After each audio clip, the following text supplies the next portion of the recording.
You are listening to the Why Smart Women podcast, the podcast that helps smart women work out why we repeatedly make the wrong decisions and how to make better ones. From relationships, career choices, finances, to faux fur jackets and kale smoothies. Every moment of every day, we're making decisions. Let's make them good ones. I'm your host, Annie McCubbin, and as a woman of a certain age, I've made my own share of really bad decisions. Not my husband, I don't mean him, though I did go through some shockers to find him. And I wish this podcast had been around to save me from myself. This podcast will give you insights into the working of your own brain, which will blow your mind. I acknowledge the traditional owners of the land on which I'm recording and you are listening on this day. Always was, always will be, Aboriginal land. There's a folding table out the back, bit of shade and a wobbly rack. Someone's fired up the old Weber grill, kids running wild on a backyard hill. Neighbor you've never spoken to walks in with something in Tupperware blue.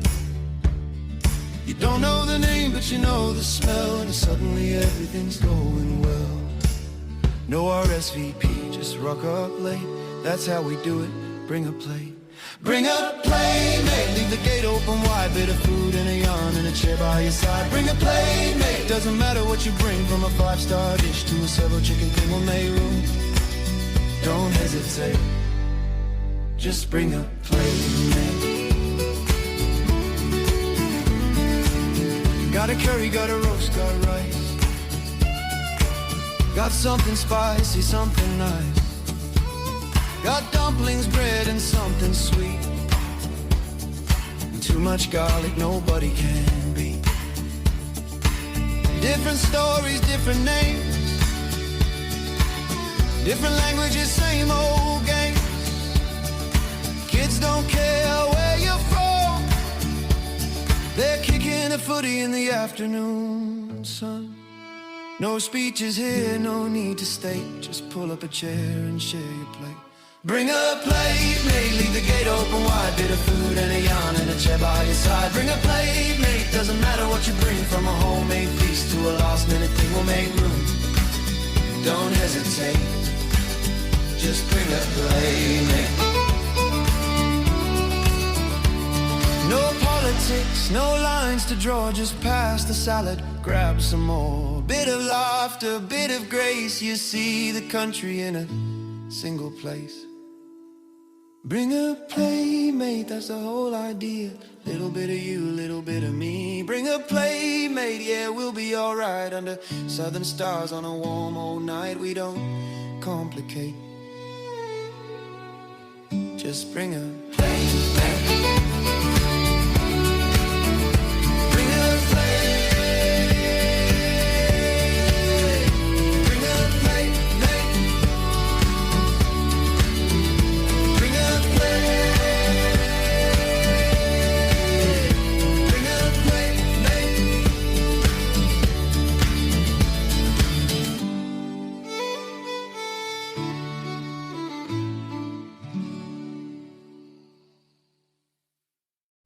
Well, hello, smart women. I hope you enjoyed that song.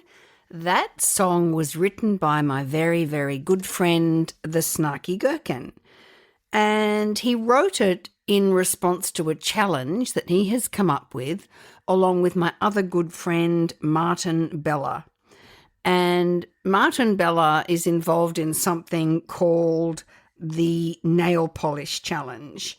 And his friend, Brendan Smith, who was winner of the inaugural Get Your Nails Painted Challenge. Because if you look at it, Martin Bella, you know, he's a big, blokey sort of guy, and he walks around with painted nails for a very good reason. And Brendan Smith, who is the winner of the inaugural Get Your Nails Painted Challenge, an all-round nice guy, said, I don't want my daughter growing up in a world filled with hate. And all of you listeners out there at the moment would have to agree there is plenty of division and hate going on in the world. So I have agreed to join this challenge. So Brent took this a step further and proposed that on the May 8th, we undertake something called a plate with a mate.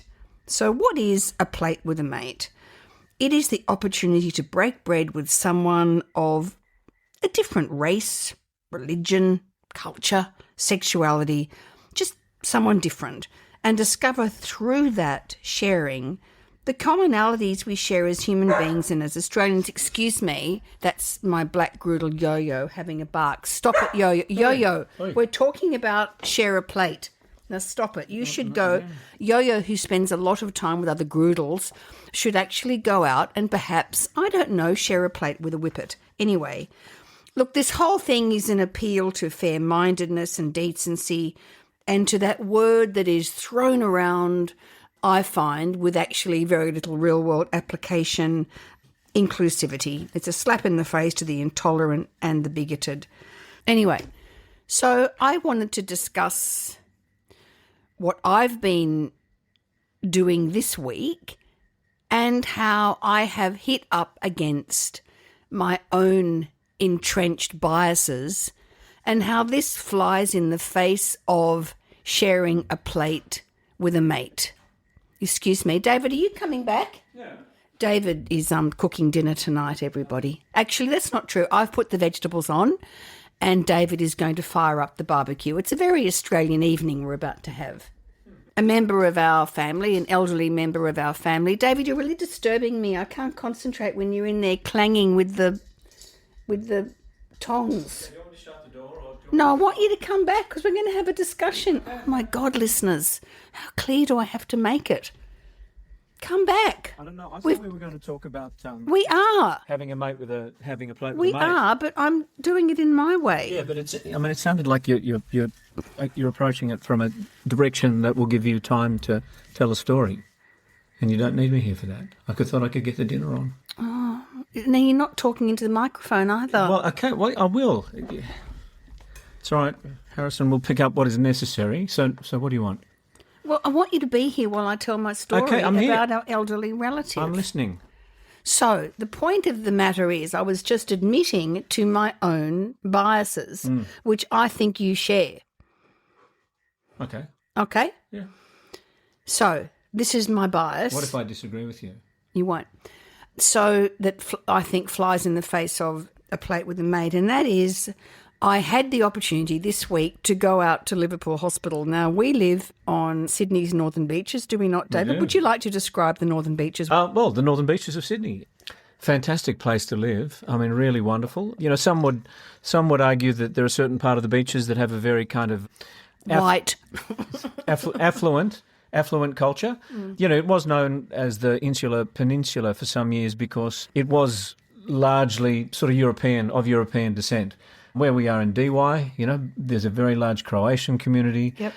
An Indian community. Islander, that's really Islanders, good. Yep. Lots of islanders and, I was What have you dried on? Russian? Brazilian. the Brazilians. Yeah. The Brazilians are fabulous because they're so joyful and they kick footballs around and play fabulous music. You know, the place is, you know, where we are in DY is quite rich. But, yeah, the Insular Peninsula.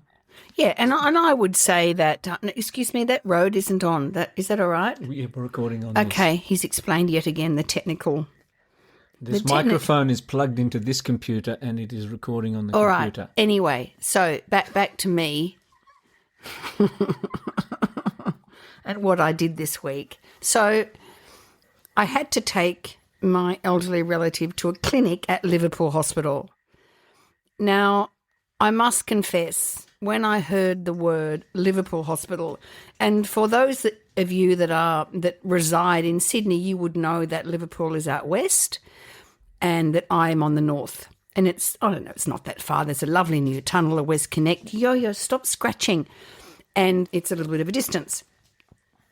So I internally groaned when I realised I had to go to Liverpool Hospital. And it wasn't just the distance.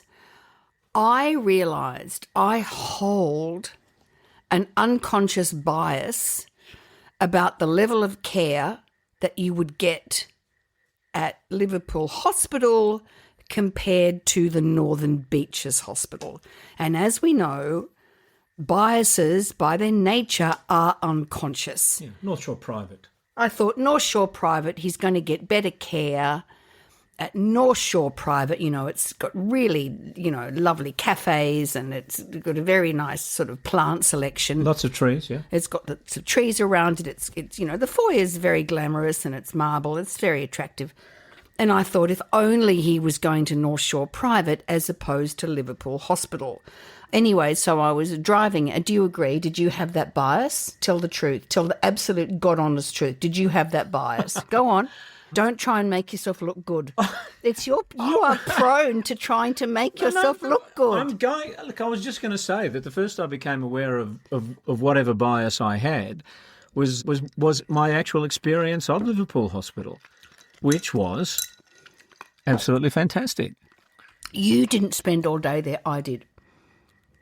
But my experience is more pertinent than your experience, more salient. And what's ever going to change there? Nothing. No, yeah. I mean, okay. So, Liverpool Hospital. Would I think that Dad would get better treatment? I didn't mention Dad. I know. It's obvious. We can't talk about it with it. Yeah, it's my dad. So when we're not talking about Dad, don't put your hand over your mouth when you're near the microphone. We're not talking about. Calls himself an actor. We're not talking about Dad. We're talking about Liverpool Hospital, which was just astonishing. No, don't go into that yet. And I've got a theory. No, don't go into that yet. You've gone ahead of me. To unpack the bias. Oh, in a minute, when I've talked about it more. Don't go back to the tongs, though. Wait here. Stop looking at the steak. But if I could just turn it, just give it an opportunity. Okay, go. Anyway, so I was sort of dreading the experience of Liverpool Hospital.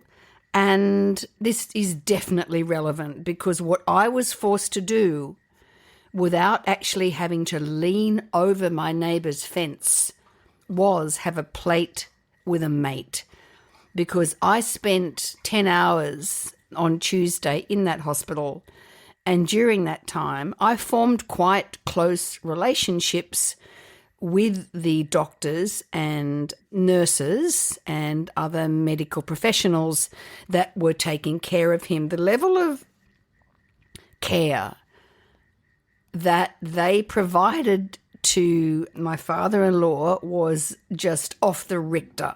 They were so professional, and yet I looked around that room.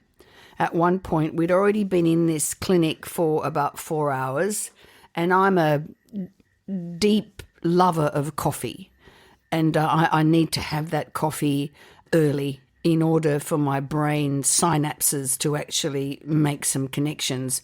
And it had got to 11:30 and I hadn't had a coffee yet. And one of these doctors, and I think she was Syrian, after I had realised that I was up against my own biases, I began asking everyone where they were from so I could look at this UN of doctors that was surrounding David's dad and myself.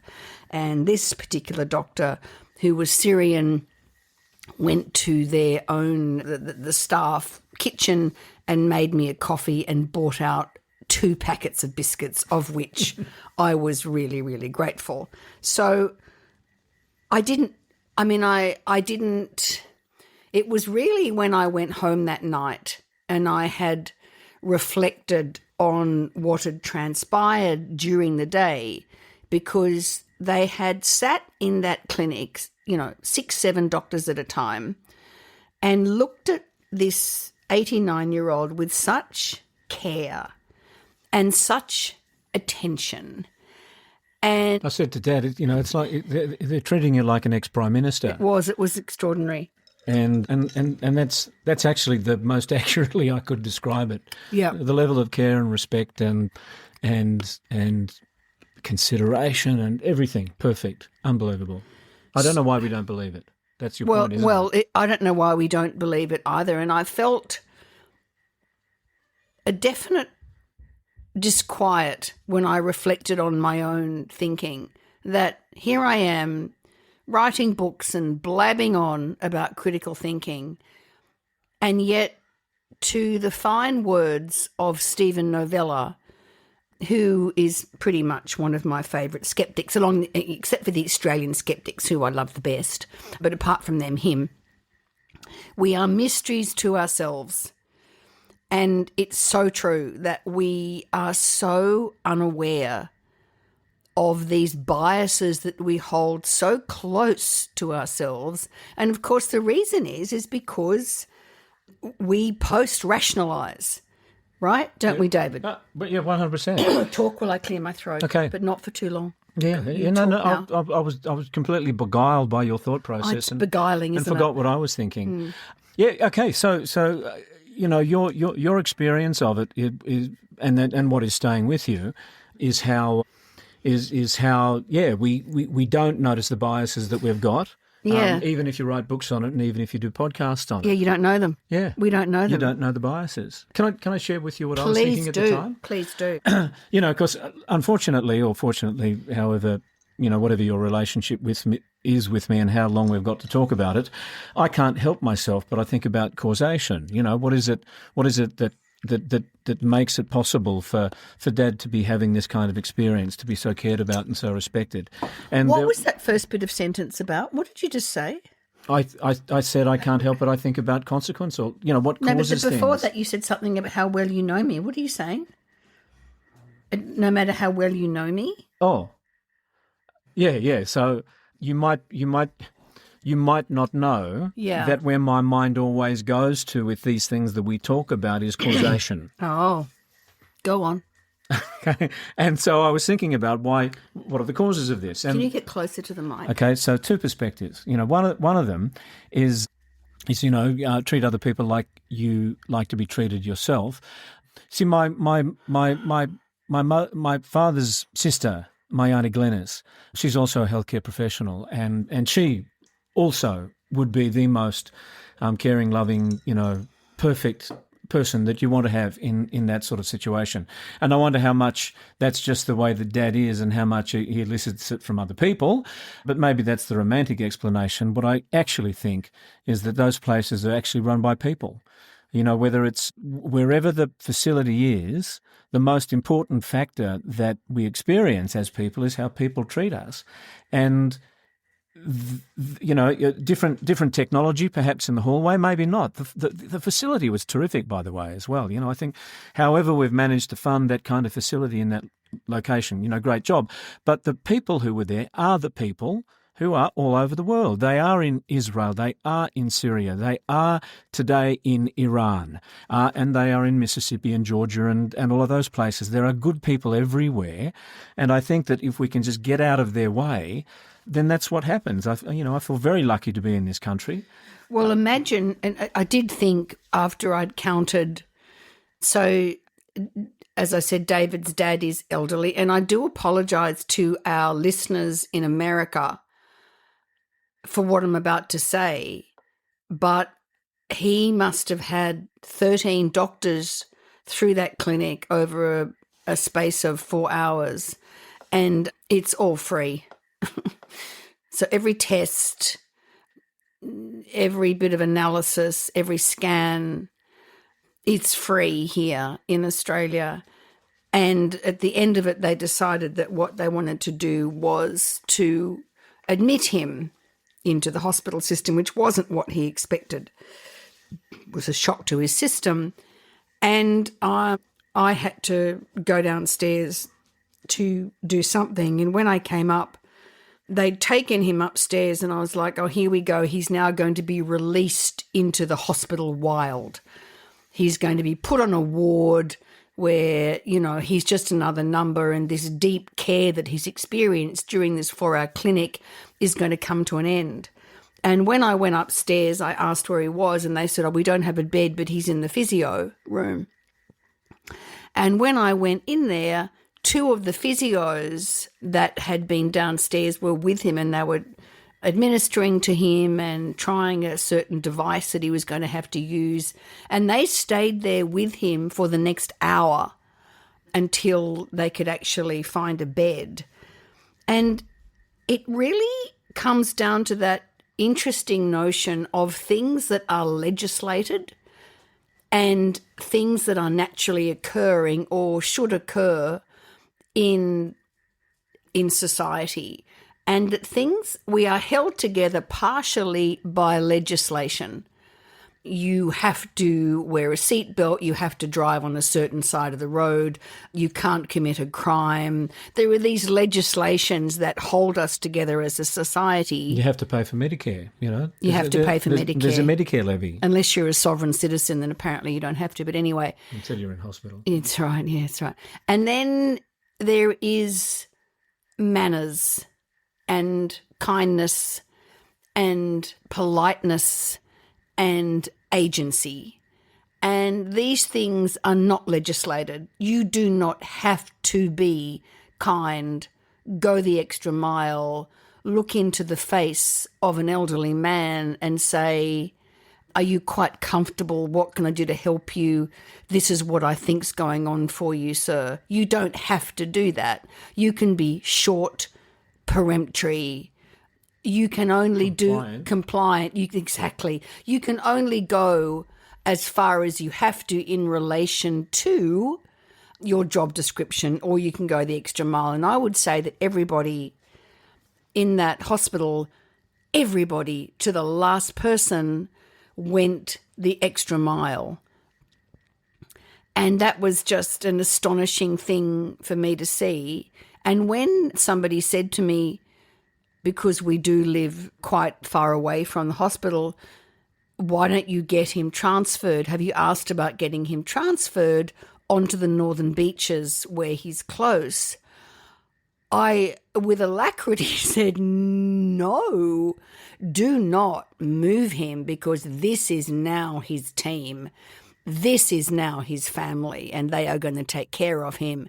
And that, to me, was my experience, forced upon me. As I said, I didn't have to go to the fence and say, please come in and have a drink or put something on my barbecue.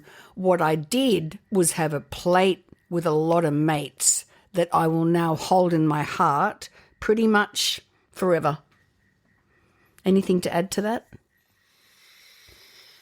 That was good, wasn't it, what I just said? It was fantastic. Thank you. Again, you know, I'm kind of struck dumb by your eloquence. I know, I'm so eloquent and amazing. Yep. I've got to say one thing though. No, I knew you would. You know, you talked about. I think when you were sort of giving the introduction to Plate with a Mate before. Yeah. Yeah. You used the term breaking bread. I never did. Yes, you did. I never you said did. frigging breaking bread. You did. You said breaking bread. No, I don't use the term breaking bread. It's religious. Hang on. I know you. You remember when you were telling us about the initiative and where you were getting your cues from? Mm. I think you might have read the words breaking bread without noticing. Oh, God, I hate that term. I think it's a fantastic term to break bread with people. Ugh, it's annoying. Here you go. Can you hear it? So yeah. Look, I just think it's the most wonderful, simple, and how good was Gherkin's song? How good was the Snarky Gherkin song? Seriously, I mean, yeah, I know he's amazing. How could people have ever confused me for him? Well, you're good and talented. Yeah, but you know he's next level. He is. What a great song! I tell you what, I could actually see the advertising campaign. I mean, there's got to be a video made to that song and shared around. Yes, whatever. That's the challenge. Mm. Okay, so you can go back to the, if you wish, you may go back to the tongs. Okay. Thank you for your contribution. It was only mildly annoying. Okay. Sorry. That's all right. Sorry, everybody. That's all right. Thank you, darling. It was great. Your contribution is always so appreciated. So we are going to be talking a bit about this notion of share a plate with a mate and trying to be truly embrace diversity as opposed to just having it as a mission statement on somebody's wall. So thank you so much for tuning in, smart women. As always, it's a pleasure to think of people that are scattered all over the world listening to my meanderings. So, as always, stay safe, stay well, keep your critical hat on. See you later. Bye. Thanks for tuning in to Why Smart Women with me, Annie McCubbin.